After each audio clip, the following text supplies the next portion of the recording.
কবির, তুই কাজটা ঠিক করলি না। কাজটা খুব খারাপ করলি।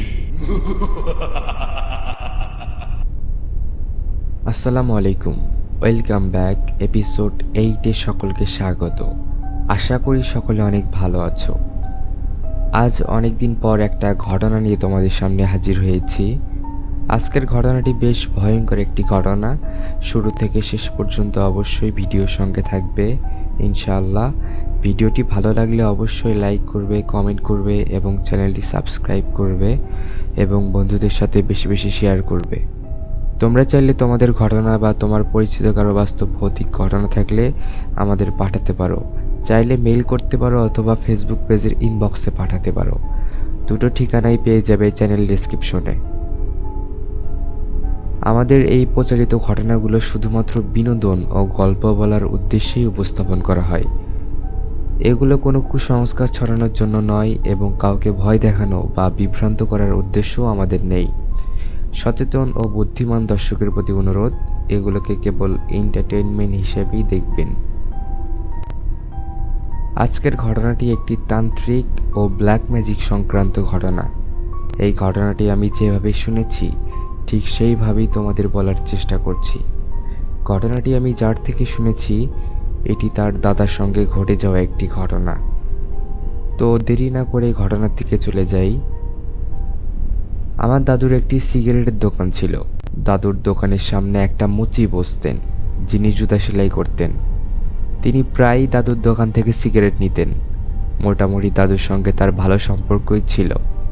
তিনি ছিলেন হিন্দু সনাতন ধর্মের অনুসারী। একদিন বিকেলের দিকে সেই ব্যক্তি দাদুকে বললেন তিনি নাকি একজন তান্ত্রিক। দাদু বিষয়টি বিশ্বাস করেনি। তখন তিনি বললেন, আপনি দেখবেন আমি কি পারি। দাদু উত্তর দিলেন, আচ্ছা দেখা যাক। সেদিন রাতেই দাদু তাকে বাড়িতে নিয়ে গেলেন। দেখবেন সে আসলে কি পারে। বাড়িতে গিয়ে সেই ব্যক্তি দাদুকে এক গ্লাস দুধ আনতে বললেন। দাদু দাদিকে দুধ দিতে বললেন। দাদি জিজ্ঞেস করলেন কেন? তখন দাদু সব খুলে বললেন। দাদি শুনে বললেন, কে না কে, ওই লোকটার কথা শুনছেন কেন? তবুও দাদু দাদিকে দুধ দিতে বললেন। তিনি এক গ্লাস দুধ নিলেন।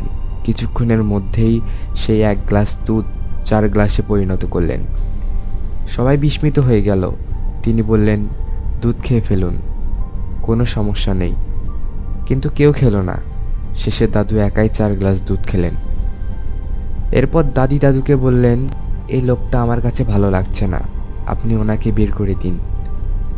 দাদু তখন বললেন, তুমি এই গ্রাম ছেড়ে চলে যাও, আর আমার সামনেও আসবে না। তিনি সেখান থেকে চলে গেলেন। পরের দিন দাদুর দোকানের সামনে তাকে আবার দেখা গেল। দাদু দেখেও না দেখার ভান করছিলেন। তিনি কাছে এসে বললেন, এত অহংকার কেন তোর? দাদু কোনো উত্তর দিলেন না। তিনি চলে গেলেন। সেই দিন রাতে খাওয়া দাওয়া শেষ করে দাদু বাথরুমের দিকে যাচ্ছিল। যাওয়ার পথে দূরে একটা অবয়ব দেখতে পেলেন। দাদু সাহসী মানুষ ছিলেন, তাই অবয়বটির দিকে এগিয়ে গেলেন। যত এগোচ্ছিল অবয়বটি যেন তত পেছন দিকে যাচ্ছিল। শেষে দাদু ঘরে ফিরে এলেন এবং ঘুমিয়ে পড়লেন। পরের দিন রাতে আবার খাওয়া দাওয়া শেষ করে দাদু উঠানে হাঁটছিলেন। হঠাৎ সেই অবয়বটি কাছে চলে আসে এবং দাদুর পিঠে আঙুল দিয়ে কেটে দেয়। অবয়বটি বলল, এত অহংকার কেন তোর? দাদু চিৎকার করে ওঠেন। দাদি ও পরিবারের অন্যরা বাইরে চলে আসেন। দাদুর পিঠ দিয়ে অনেক রক্ত বের হচ্ছে। তারা দাদুকে ঘরে নিয়ে যান এবং হাসপাতালে নেওয়ার জন্য গাড়ি ডাকেন। গাড়ি আসার পর দেখা যায় দাদুর পিঠে কোনো দাগই নেই, কোনো রক্তও পড়ছে না, কিন্তু দাদির কাপড়ে রক্ত লেগে আছে। কিছুক্ষণ পর দাদুর জ্ঞান ফিরে আসে। 2-1 দিন পর আবার রাতে দাদু ঘুমিয়ে পড়লে হঠাৎ জানালা দিয়ে একটি অবয়ব মাথা ঢুকিয়ে দেয়। অবয়বটির মুখ থ্যাতলানো ছিল। সে বলল, আমার সঙ্গে এত অহংকার কেন তোর? তোকে আমার সঙ্গে নিয়ে যাব, তোকে আর ছাড়ব না। তখন দাদি চিৎকার করে উঠে বলে, কে কে নিয়ে যাবে আপনাকে? আমি তাকে ঝাঁটাপেটা করব। সঙ্গে সঙ্গে জানালা দিয়ে সেই অভাবটি সরে যায়। এরপর একদিন দিনের বেলা দাদু বাজার করে ফিরছিলেন। বাজারের ব্যাগটি হঠাৎ অস্বাভাবিকভাবে ভারী হয়ে যায়। ব্যাগ খুলে তিনি দেখেন ভেতরে একটি মানুষের থ্যাতলানো মাথা। আশেপাশে তখন কেউ ছিল না। দাদু ভয়ে ব্যাগ ফেলে দৌড়ে পালান।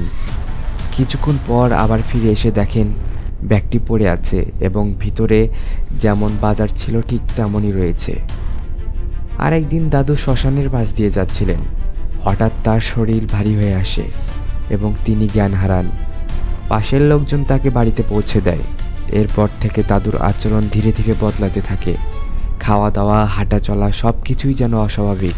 দাদুকে একবার ওঝার কাছে নেওয়া হয়। অনেক চেষ্টা করার পর ওঝা দাদুর ভেতরে জিন হাজির করেন এবং বলেন, এই জিন ছাড়ানো খুব কঠিন।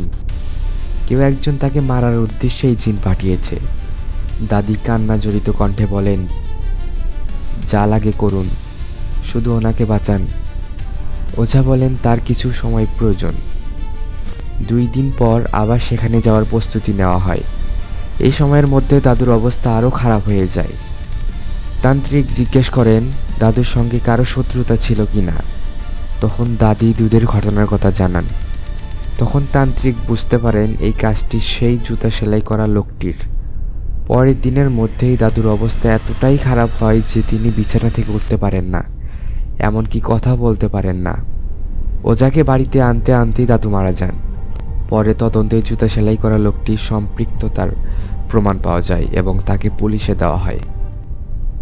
এই ছিল আজকের ঘটনা। এই ধরনের অস্বাভাবিক ঘটনা থেকে বাঁচতে অবশ্যই তোমাকে ইসলামিক নিয়মকানুন মেনে চলতে হবে। সম্প্রতি একটি খবরে দেখেছি যেখানে এক শক্তিশালী ব্ল্যাক ম্যাজিশিয়ানকে জিজ্ঞেস করা হয়েছিল মুসলিমদের ওপর ব্ল্যাক ম্যাজিক কীভাবে কাজ করে। জবাবে তিনি বলেন, যারা নিয়মিত নামাজ পড়ে, দোয়া কালাম পড়ে, তাদের ওপর ব্ল্যাক ম্যাজিক কাজ করে না। উদাহরণ হিসেবে তিনি বলেন, যখন কোনো মুসলিমের ওপর তিনি কোনো ব্ল্যাক ম্যাজিক করতে চান তখন তার মনে সেই মুসলিমের ইমেজই আসে না। আপনারা চাইলে সেই ম্যাজিশিয়ানের ভিডিও দেখতে পারেন। আমি কমেন্টে ভিডিও লিংক দিয়ে দেব। আজ এ পর্যন্তই। সবাই ভালো থাকবে, সুস্থ থাকবে। আবার দেখা হবে পরের কোনো এপিসোডে। তোমাদের ঘটনা থাকলে পাঠাও, তাহলে পরের এপিসোডে শোনাবো ইনশাআল্লাহ। ততদিন সবাই ভালো থাকবে। আল্লাহ হাফেজ।